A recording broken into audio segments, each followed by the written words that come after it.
92.7 big FM पर आप सुन रहे हैं सुहाना सफर विद अनु कपूर।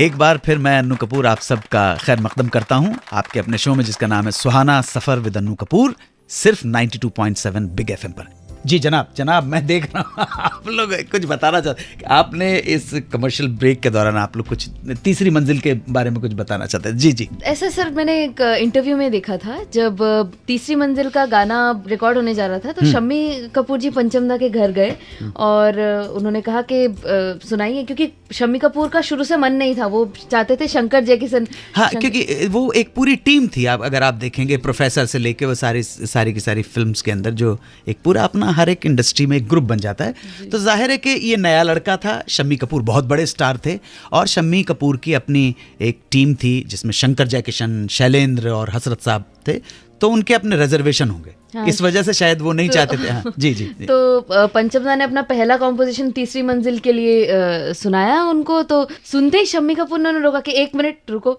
ये गाना मैं प्रोफेसर की शूटिंग के दौरान मैं दार्जिलिंग गया हुआ था, वहाँ एक नेपाली लड़के से मैंने ये धुन सुनी हुई। हाँ, बिल्कुल नेपाली अंचल की झलक इस गाने में आती है। नेपाल में जो राज्य है उनको अंचल कहा जाता है और नेपाल को अगर आप देखेंगे तो बहुत खूबसूरत कंट्री है और पहाड़ हैं और उनके म्यूज़िक के अंदर भी कहीं ना कहीं उस तरह के राग रागनियों का समावेश है। तो आप देखिएगा एक वो उस अंचल की झलक है।